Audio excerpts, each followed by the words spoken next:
السلام علیکم ناظرین، جب سے امریکہ کو افغانستان میں شکست ہوئی ہے تب سے اس کی اکڑ جو ہے وہ ختم نہیں ہوتی ہے۔ ابھی بھی وہ اپنا کنٹرول جو ہے وہ چھوٹے ممالک اور ترقی پذیر ممالک پر رکھنا چاہتا ہے، لیکن اس کی اصلیت تو اب سب کو معلوم ہو چکی ہے کہ وہ کتنے پانی میں ہے۔ جب سے امریکہ کو افغانستان میں شکست ہوئی ہے تب سے اس کو یہی لگتا ہے کہ بہت سارے ممالک اس کی حمایت میں بنا کسی وجہ کے یا بنا کسی سوچے سمجھے اس کی حمایت میں کھڑے ہو جائیں گے، لیکن ابھی ایسا بالکل نہیں ہے۔ ابھی حالات بہت مختلف ہو چکے ہیں۔ ابھی بھی وہ اپنا جو روب ہے، اپنی جو طاقت ہے، اس کا استعمال کرتے ہوئے چھوٹے ممالک پر اپنی گرفت جو ہے وہ مضبوط کرنا چاہتا ہے۔ پاکستان کے بارے میں اس کے خیالات جو ہیں وہ تبدیل ہرگز نہیں ہوتے تھے، کیونکہ پاکستان نے کبھی بھی امریکہ کو انکار نہیں کیا تھا کسی بھی معاملے میں۔ ابھی حال ہی میں جب افغانستان سے امریکہ نکلا ہے، امریکہ کو وہاں سے شکست ہوئی ہے اور طالبان کی جیت ہوئی ہے، اس کے بعد سے امریکہ کو بہت سی امیدیں تھیں کہ پاکستان اس بار بھی ہمیشہ کی طرح امریکہ کا ساتھ دے گا اور امریکہ کی آواز پر لبیک کہے گا، لیکن اس بار حالات کچھ مختلف تھے۔ ایک نیوز اینکر نے پاکستان کے پرائم منسٹر کا انٹرویو کیا اور اس میں پوچھا کہ کیا آپ افغانستان کی نگرانی کے لیے، افغانستان پر نظر رکھنے کے لیے امریکہ کو اڈے دیں گے، تو ان کو ایک بہت ہی شفاف اور سیدھا جواب ملا کہ ایبسلیوٹلی ناٹ، ہم یہ کام نہیں کر سکتے۔ ہم نے پہلے بھی بہت حالات کا مقابلہ کیا، آپ کے ساتھ ہم لڑے، آپ کے ساتھ مل کر ہم لڑے، لیکن ہمیں اس کا کچھ فائدہ نہیں ہوا، باقاعدہ ہمیں اس کا نقصان ہوا۔ ہمیں دوغلے کہا گیا، ہم کو یہ کہا گیا کہ ہم ادھر بھی ہیں ادھر بھی ہیں، ہم ان کی بھی مدد کرتے ہیں، آپ کی بھی مدد کرتے ہیں، ہمیں اچھے الفاظوں سے یاد نہیں کیا گیا۔ اس لیے اب ہم کسی بھی کیمپ کا حصہ نہیں بنیں گے، اور دہشت گردی جو ہے وہ اب بمباری جو ہے وہ ڈرون جو ہے وہ امریکہ افغانستان میں داغے گا اور اس کا الزام جو ہے وہ پاکستان پہ رکھے گا، جیسا کہ پہلے ہوتا تھا۔ اس بار پاکستان کے پرائم منسٹر نے سیدھا ان کو ایبسلیوٹلی کا جواب دیا۔ امریکہ تو یہی سمجھا بیٹھا تھا کہ صرف وہ دو دن کی بات ہے، بعد میں پاکستان کو گھیر لے گا، پہلے کی طرح استعمال کرے گا اور اپنے ذاتی مفادات کی خاطر جو ہے پاکستان کو ہمیشہ کی طرح استعمال کرے گا جیسے اس نے پہلے کیا ہے۔ مگر اس بار اس کو حالات کافی مختلف دیکھنا پڑے، کیونکہ پہلے جو حکمران تھے وہ تو بھیگی بلی بن کے بیٹھے رہتے تھے، جو بھی کوئی اوپر سے ان کو آرڈر آتا تھا وہ تو فوراً اس پر عمل کرتے تھے، لیکن اس بار حالات کچھ بہت مختلف تھے۔ اس بار ایک ایسا انسان پاکستان کا پرائم منسٹر ہے جو کہ جس کی نہ تو لنڈن میں جائیدادیں ہیں اور نہ ہی کچھ کالا پیسہ اس کا لنڈن میں پڑا ہوا ہے۔ ادھر سے اس کو نہ تو کسی چیز کا ڈر ہے، نہ تو کسی چیز کا خوف ہے کہ میں اگر ان کو انکار کروں گا تو میری جو دولت ہے، میرا جو پیسہ ہے وہ ضبط کر لیا جائے گا یا وہ مجھے واپس نہیں کریں گے۔ اس بار پاکستان کا پرائم منسٹر اس بارے میں کلیئر ہے کہ اس کو کسی چیز کا بھی کوئی ڈر خوف نہیں ہے۔ اس سے پہلے جو پاکستان کے وزیر اعظم تھے یا پاکستان کے جو کوئی بھی وزیر تھے، ان کا سارا معاملہ جو تھا وہ امریکہ پر ہوتا تھا، سارا انحصار ان کا امریکہ پر ہوتا تھا، ہر چیز ان کی وہاں پر ہوتی تھی، وہاں سے وہ ڈکٹیشنیں لیتے تھے اور ادھر آ کے اپنا کام کرتے تھے اور یہ کہتے تھے کہ ہمیں اپنا گھر صاف کرنے کی ضرورت ہے، ہمیں اپنا آپ صاف کرنے کی ضرورت ہے، ہمیں کسی کو کچھ نہیں کہنا۔ ابھی جو باتیں ہوتی ہیں وہ یہ ہوتی ہیں کہ آپ اپنی جو اینک ہے اس کو صاف کریں، ہمارا گھر بہت اچھا ہے، ہم بہت اچھے ہیں، صحیح سے رہ رہے ہیں، ہمارا کسی کے ساتھ کوئی لڑائی جھگڑا نہیں ہے، ہم بہت امن پسند لوگ ہیں اور ہم امن کے ساتھ رہنا چاہتے ہیں۔ لیکن یہ بات اس سے پہلے کسی نے نہیں ان کو بتائی تھی، اس لیے ان کو عادت نہیں تھی، بالکل بھی ان کو عادت نہیں تھی کہ پاکستان کو کیسے ڈیل کرنا ہے۔ بس وہ ان کا کوئی ایمبیسڈر یا کوئی چھوٹا موٹا بھی کوئی وزیر بھی آتا تھا تو ہمارے جو پرائم منسٹر تک ہیں وہ سوٹ شوٹ پہن کر کھڑے ہو جاتے تھے اور ان کی آمد کے لیے پھول بچھائے جاتے تھے، ریڈ کارپیٹ ان کو بچھایا جاتا تھا، وہ VIP پروٹوکول دیا جاتا تھا۔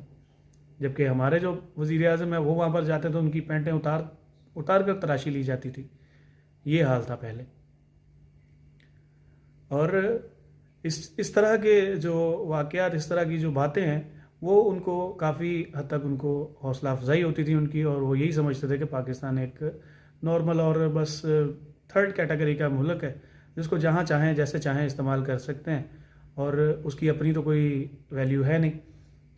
لیکن اس بار ان کو ان کی آنکھوں کو ان کی نظر کو دیکھنے کے لیے کچھ الگ ملا. ان کو یہ لگا کہ یہ لوگ ابھی مختلف ہیں اور یہ ہماری باتوں کو نظر انداز کر رہے ہیں اور ہمیں اپنے فائدے کے لیے ہم ان کو اپنے فائدے کے لیے استعمال کرنا چاہتے ہیں, لیکن ابھی یہ ہمارے فائدے کو اتنی اہمیت نہیں دے رہے. اس کے بعد پاکستان نے کلیئرلی امریکہ کو جواب دیا کہ ہم اپنی قومی سلامتی پر کسی قسم کا کوئی سمجھوتا نہیں کریں گے. اگر ہم چائنا کے کیمپ میں ہیں, چائنا کے ساتھ ہیں, تو ہمیں یہ نہیں سمجھنا چاہیے, ہم کو یہ نہ سمجھا جائے کہ ہم چائنا کے ساتھ اور امریکہ کے خلاف ہیں. اگر ہم روس سے ملاقاتیں کر رہے ہیں تو اس کا مطلب یہ نہیں ہے کہ ہم امریکہ کے خلاف ہیں اور ہم روس کے حامی ہیں. چائنا کو یہ کہا گیا کہ ہمیں یہ نہ سمجھا جائے کہ امریکہ سے ہم ملاقات کرتے ہیں تو اس کا مطلب یہ نہیں ہے کہ ہم چائنا کے خلاف ہیں اور امریکہ کے حق میں ہیں. ہمیں انڈیپینڈنٹلی سب کچھ کرنا ہے. ہمیں اپنے ملک قومی سلامتی کے مفادات بھی دیکھنے ہیں اور اپنی ترقی کو بھی آگے بڑھانا ہے, نہ کہ ہم نے کسی کے ساتھ لڑائی کرنی ہے, نہ ہی ٹکر لینی ہے. ہمارا کسی کے ساتھ کوئی جھگڑا نہیں ہے. جو بھی معاملہ ہے وہ ٹیبل پر بیٹھ کر حل ہوگا. کسی قسم کا کوئی شک و شبہات ہے وہ ٹیبل پر بیٹھ کر حل ہوں گے.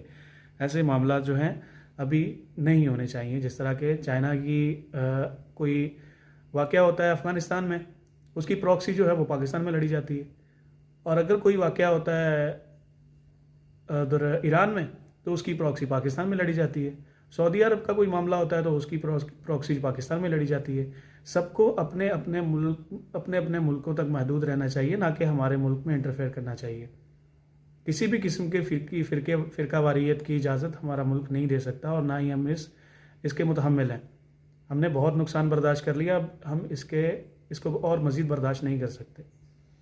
مزید ابھی حال ہی میں چند دن پہلے امریکہ کے چند سفیر پاکستان تشریف لائے اور انہوں نے پاکستان کے پرائم منسٹر سے بھی ملاقات کی, اور پاکستان کے پاکستان کے جو آرمی چیف ہیں ان سے بھی ملاقات کی, اور ان کی کافی اچھی ملاقاتیں رہی. اور انہوں نے افغانستان میں جو پاکستان کی کوششیں ہیں, کاوشیں ہیں, ان کو کافی سراہا. ان کو بھی علم ہو چکا ہے کہ پاکستان پہلے کے جیسا نہیں ہے, اور پاکستان ابھی اپنا مفاد جو ہے وہ کسی کو بھی اپنے مفاد پر کمپرومائز نہیں کرے گا. سب سے پہلے پاکستان کا اپنا مفاد ہے, باقی بات میں. اس سے پہلے میں کبھی کبھی سوچتا ہوں کہ اس سے پہلے ایسا کبھی کسی نے سوچا ہی نہیں تھا کہ پاکستان کا اپنا بھی کوئی ذاتی مفاد ہے, اور پاکستان بھی ایک کنٹری ہے. پاکستان کو تو ایک محلہ سمجھ رکھا تھا کہ کوئی بھی آتا تھا, کھیلتا تھا, توڑ پھوڑ کرتا تھا, چلا جاتا تھا. لیکن ابھی ان کو حالات کچھ مختلف دیکھنے کو ملے ہیں. ابھی پاکستان نے بھی ڈائریکٹلی اور کلیئرلی ان کو کہہ دیا ہے کہ ہم کو یہ نہ سمجھا جائے کہ ہم چائنا کے کیمپ میں ہیں اور چائنا کے لیے سب کچھ کر رہے ہیں. ہمارا اپنا قومی مفاد ہے اور ہم اس کو سب سے پہلے مد نظر رکھتے ہیں. ہمارے لیے یہ سب سے امپورٹنٹ ہے. ناظرین, مزید دوسرے جو ترقی یافتہ ممالک ہیں جو کہ دوسروں کو بہت کمتر سمجھتے ہیں, اب ہم ان کے مقابلے میں رہنا چاہتے ہیں. ہم ان کے ساتھ برابری کے تعلقات چاہتے ہیں. ہم یہ نہیں چاہتے کہ پاکستان کو لو لیول کا ملک سمجھا جائے اور ہائی فائی جو ہے لوگوں کو ہمارے ملک میں بہت وی آئی پی پروٹوکول ملے اور ہمارے لوگوں کو وہاں پہ جا کے تلاشیاں لی جائیں. ایسا ہرگز نہیں ہوگا. جیسا آپ ہم سے توقع کرتے ہیں کہ ہمارے آپ سے ساتھ اچھے تعلقات ہوں, ہم آپ کو وی آئی پی پروٹوکول دیں, ایسا ہی ہم آپ کے ساتھ گمان کرتے ہیں کہ آپ بھی ہمارے ساتھ ایسا ہی کچھ گمان کریں کہ ہمیں بھی وہی عزت ملے, وہی رسپیکٹ ملے جو کہ آپ ہم سے توقع کرتے ہیں. تو معاملات جو ہیں اسی طرح چلیں گے انشاءاللہ, اور مزید بھی کچھ معلومات ہوگی تو میں آپ سے ضرور شیئر کروں گا. اجازت دیجیے, اللہ حافظ.